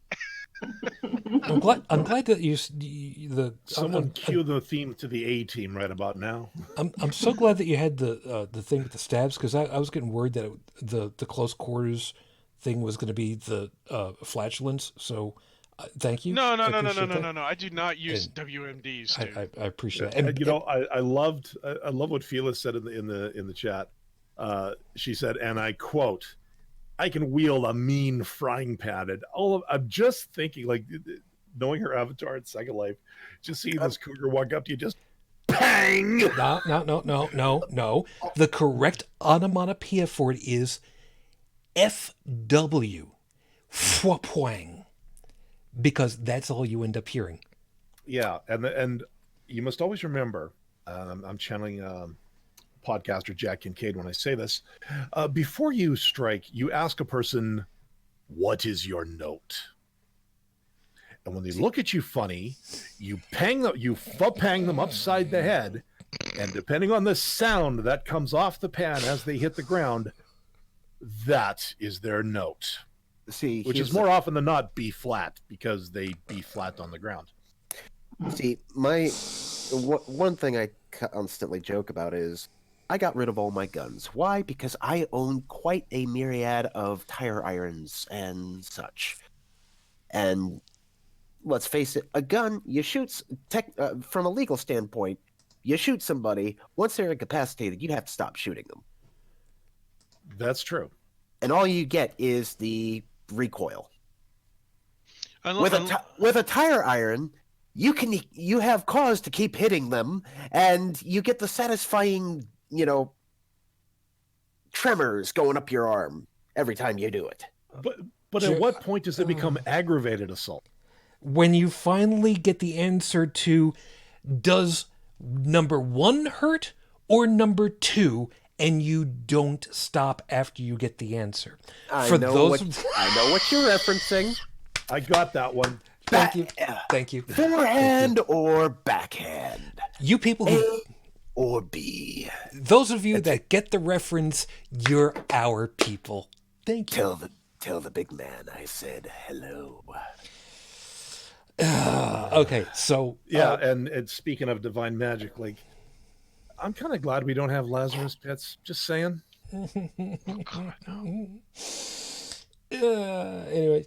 Although, if you were to put, like certain politicians that we know, if you were to put them in the Lazarus pit, and of course it says, when they come out, a bit of their soul doesn't come back with them. Well, if they come out and there's no change, does that confirm that they never had a soul to begin with? How do you quantify a soul? Therein lies the question that actually ties everything that we've got together like a rug right now. See, that I'm mixing my metaphors, I know. How do you quantify this stuff? Because to date, we can't. And that's part of the point. I've heard that as an argument. Well, you want evidence, but it's supernatural. It's beyond the natural.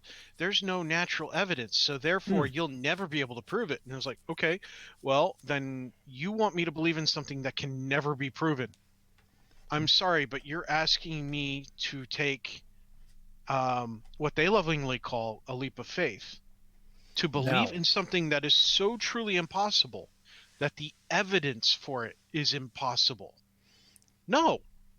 Yeah, I'm right there with you. Dalan, hold that. Don't lose that thought right quick. Okay. Stephanie, the best weapon ever is a quarterstaff. Ho ha ha, guard turn, ha parry, ha thrust, ha. It's actually $1.25 quarterstaff, but I'm not telling anybody that. Thank you. Again, you people who got that one, you're my people. What kind of name is Little John? In real life, very big. Okay, I will track down that video so that I can put it into the friggin' show Yes. You're despicable. Okay. I'll remember. And I'll remember to check that. I'm sorry. Yeah, and I'm going to try to track this down too. I'll see what I can do. But you were talking about tech things that we can't prove, or things that by all rights could not have happened, and we're supposed to just accept it on faith. Oh, absolutely. That's what they want us to do. Yeah. Now the thing is, I actually saw a documentary years ago, and again, I'm putting documentary in finger quotes, because it was talking about some of the Bible stories from a scientific perspective and how things could have happened. Now, no. As one of my dear friends was so often fond of saying, it gets better. Oh, you mean things like the parting of the Red Sea for Moses, and the shift in the winds across a marsh? Well, apparently, at the Sea of Reeds, which I think that's where they speculate that the seas parted, Mhm. the floor, like the sea floor at that place does have a certain kind of curve to it, and if you were to get a particularly strong wind, Sorry, didn't mean to do that. Yeah, and I'm talking. This is probably going to have to be something that would make an Alberta Clipper look like a light breeze. Only a few Canadians will actually get that.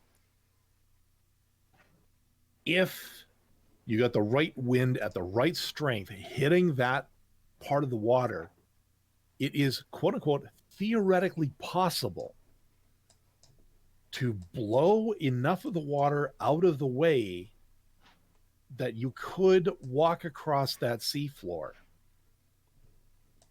Which means, so the logic would go, if it's scientifically possible, not necessarily probable, but if there is a remote chance that the laws of the universe would not be broken by something like this happening, then it's more likely that it did happen. Point two, at least from what I remember of the show, I was just watching. I was watching a little bit of it. Jericho, the famous walls of Jericho, and the blasting of the third trumpet, and the walls all came tumbling down like a John Cougar Mellencamp song. Anyways, I'm not going to do it this time. You're not going to do it. Don't do it. There was apparently traces, or they were able to find sort of like micro or small fault lines or fractures in the rock or something around the city. So again, it is possible that a tremor may have happened, although again, I'm not entirely sure where fault lines are, and I'd have to actually look at a map to see. But this is again what they were talking about, is that the idea coming that if you could explain it in a way that didn't break the natural law of the universe, then it's more probable that there was a divine hand involved, which then goes, that helps with the people who say that, well, God exists. He just works within the laws of science, he does all this stuff, but he follows the rule. He follows the dungeon master guide on how to do a game or something like that. Oh yeah, like Dungeon Master ever followed the damned rules, disappearing behind rock. Sorry. Yeah, no, you're right. But that's the thing, is that there is a camp of people like that who think that God exists, but he works within the laws of chemistry, physics, yada yada yada. Because he's strapped to those laws as well. And again, if I can find something on it, I will, and I'll get it in the show notes, because okay, this is why, honestly, it's insane. I typically don't discuss my personal philosophies on matters of spirituality and predestination and such like that. because I prefer to remain objective. But I say this much. Do I think there is a grand plan to the whole thing? No, because if there was some form of intelligent direction in the grand scheme of things, that would mean that somewhere, somehow, there is a presence that thinks it's a great idea to have, I don't know, childhood cancer, mosquitoes that spread malaria to, 1 billion people a year. Yeah, no, just not flying with me. Mosquitoes at all. I mean, let's face it. Yeah, true. All right. Wait a minute. I mean, mosquitoes do feed the bats, and bats are kind of cool. So okay.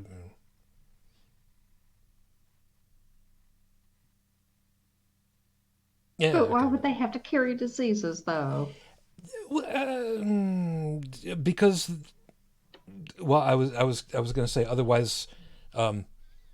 Otherwise, Monty Python doesn't have a joke in the middle of their movie, but that's not a. Well, Here's come the on, thing. you all know hear that it's because of the sinners.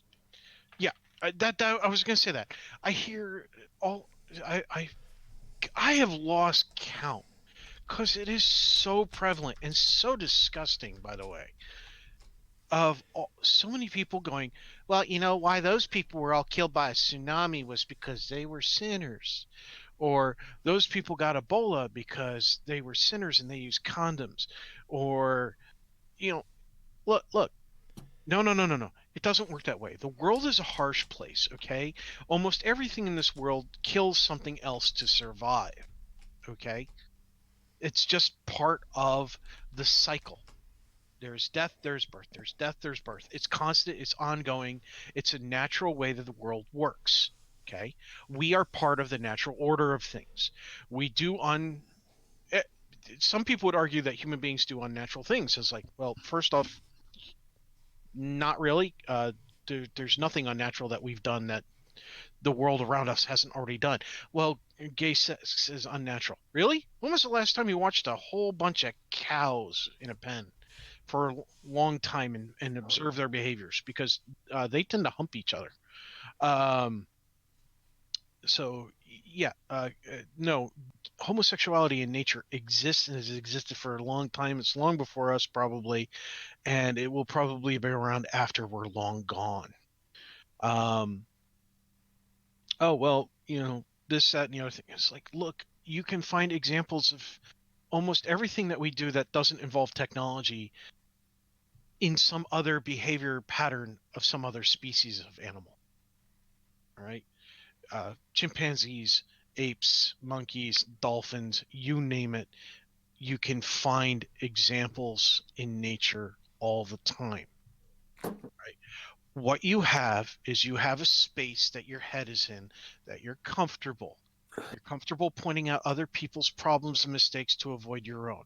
You're comfortable making fun of other people who are different than you because it makes you feel more secure in who you are, or you're actually not willing to acknowledge some part about yourself. Therefore, you attack other people that remind you of something about yourself that you're trying to ignore. Some people aren't even given a chance to find out who they are. And because of that, you have a load of people, a big load of people who hate and despise another just because they're different. And it's got to stop. Religion is the biggest persecutor of people, whether they're women, transgender, men, doesn't matter. Do men tend to benefit more from religion? Oh, big time. Big time. Look at the Buddhists. Or is it Buddhism that has nirvana?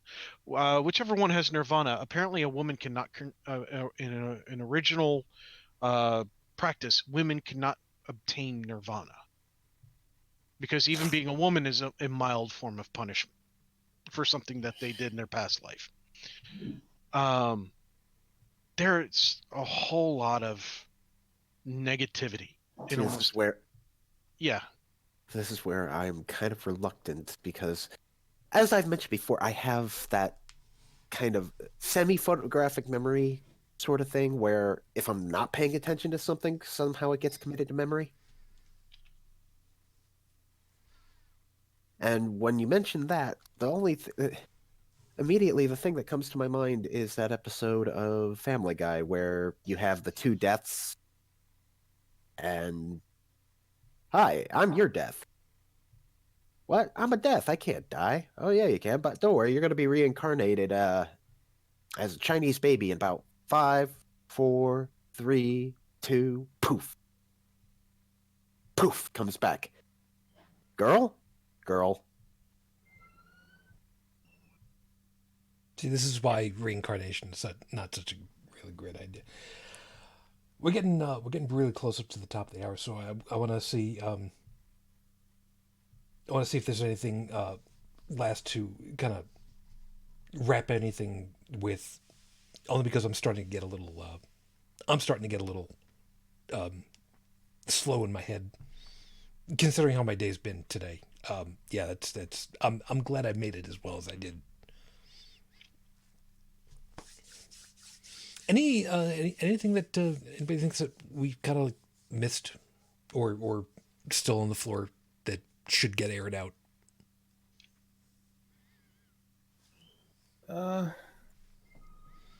Actually, just looking for.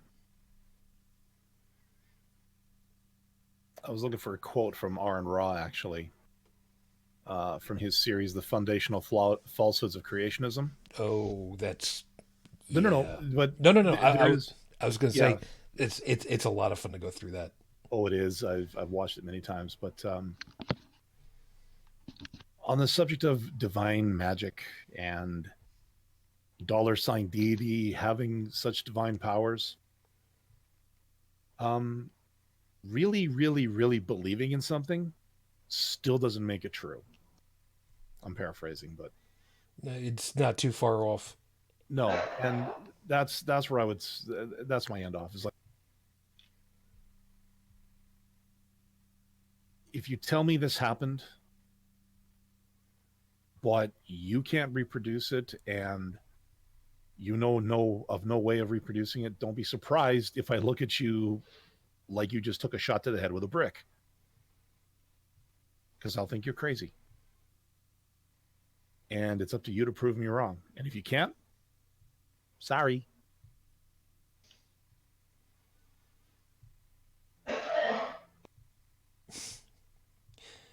Anybody else with any last item to go with?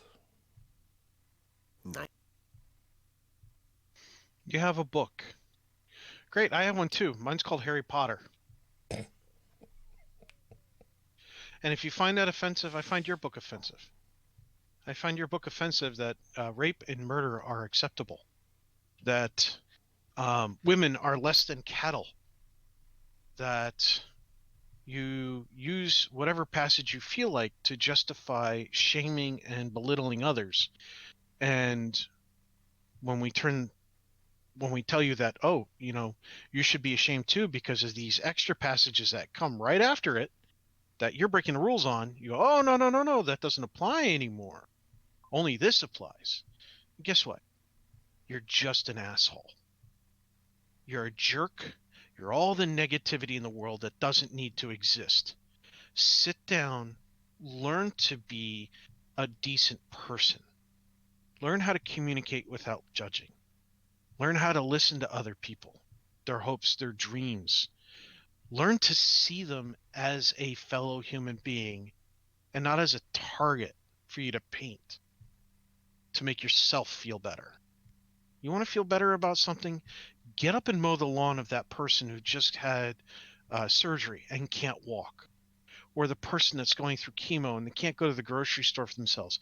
Get a grocery list from them. Go buy some food for them. They probably can't eat all that much anyway, but maybe they'll appreciate it. Or maybe they just need somebody to talk to. You want to do some good in the world? Do that. Don't read a Bible to somebody. Don't tell them to find Jesus.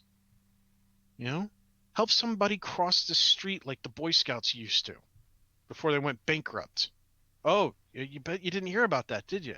With all the lawsuits of all the stupidity that they did, they're going bankrupt. See what being a jerk gets you? There's something to be said for that.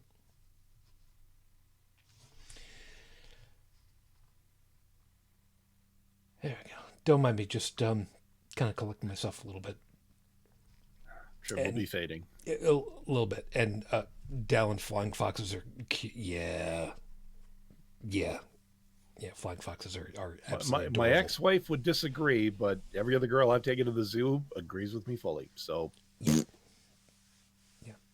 And Brigid, you didn't have very much of anything to talk out through. Was there anything left out for you? No. That's fair. All right, short. I'll make this short to kind of tie the whole damn thing together.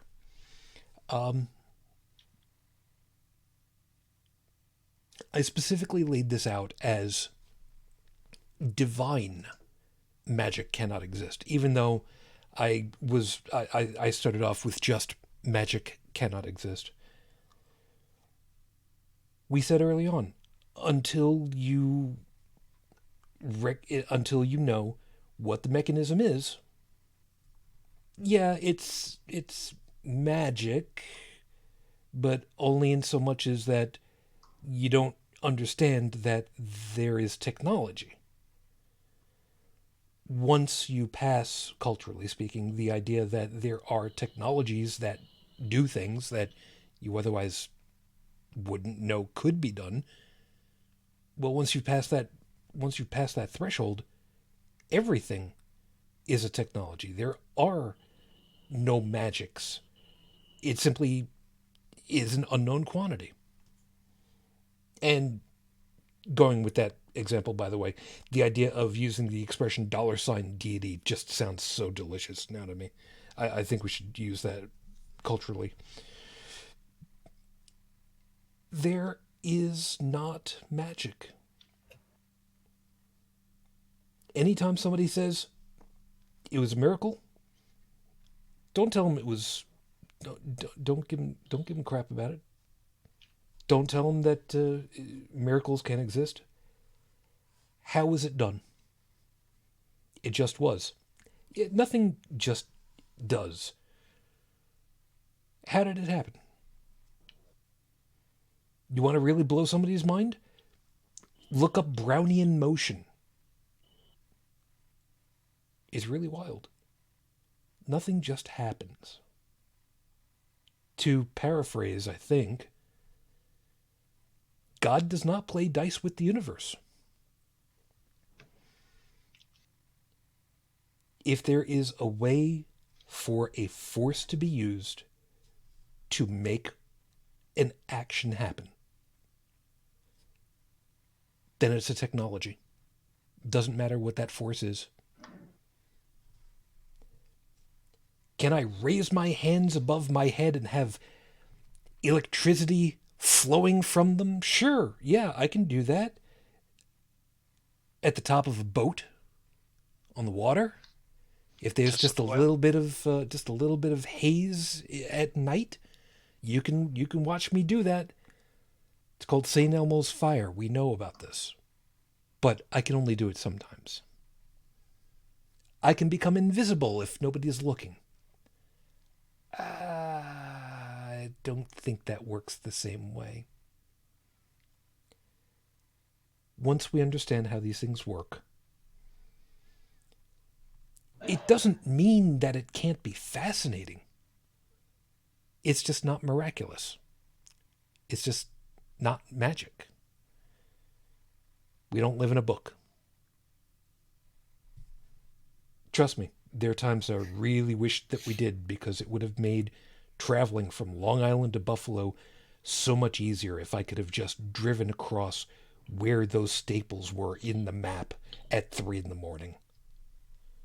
That would have been nice. Now's about as good a time as any to get out of here, because I'm really realizing that I'm fading fast, and that's not a good place to be, because I've still got a little bit of work to do before I go to sleep. So As always, everybody, thank you very much for being with us tonight. Hope that you found something worthwhile in all of our perspectives. Look at this. I can't even get my mouth to work tonight. It's the end of the show, so I can be a little bit forgiven. And we hope that you've got something to think about for the rest of your week as time goes on. So as always, to you guys over there in the live chat, thank you, Stephanie,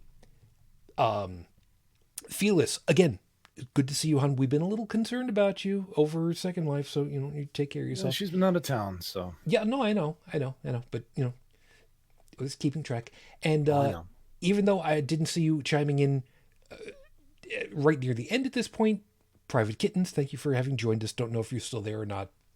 It's okay. You guys have yourselves a good week. And of course, the rest of the group over here, Tech, thank you very kindly. You have yourself a good week. And by the way, when I posted over in the Discord about tonight's show, and he was ready to go. He was just like, "Oh, I'm here for this one because this looks like a good title." Yeah, that's the thing. Magic is just, as far as we understand things to be, magic is just a word that we use in placeholder of saying, I don't know how that works. Because apparently, for some people, saying, I don't know, is the scariest thing in the world for them. What happens after death? I don't know. That scares a lot of people. How does that work? I don't know. That scares a lot of people. There's an afterlife. We go to this great pearly gates and yada yada yada. I don't know how that works. It's magic. It's magic does it. It's God and all that. It's like, stop being scared of your own damn shadow. Grow up. To be fair, I've been thinking a lot about that lately. Not to sound Your shadow? No, death. My own mortality. No. Not to sound too morbid. Thinking about your Guys. your mortality is not morbid, in my opinion, because it happens to all of us, and most of us don't know when it's going to happen. Well, I've been thinking it from a more analytical standpoint, whereas people who have heard me thinking either aloud about it or asked me about it, a lot of them have taken to worrying unnecessarily, but I can say that I understand. In my junior high, I worried a lot Guys, about Tech. Yeah. Moving past. Okay. 'Cause I'm we- just saying I had a lot of counselors because everybody thought the wrong thing. I just wanted to say that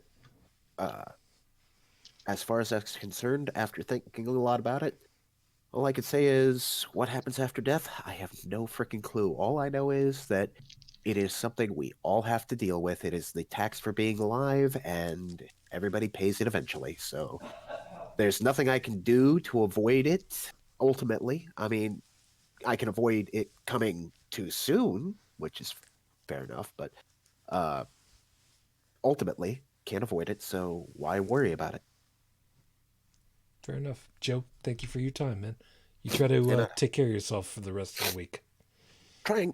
Or I should say for the next 8 days? Amoxicillin. Yeah.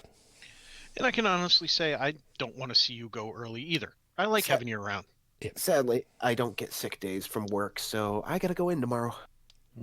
Good luck. Brigid, thank you as always, hon. You take care of yourself. Stay warm and just thanks. Yeah, thank you, and fuck Mike Pence. I've got her trained well, man. I don't even have to remind her now. This is great.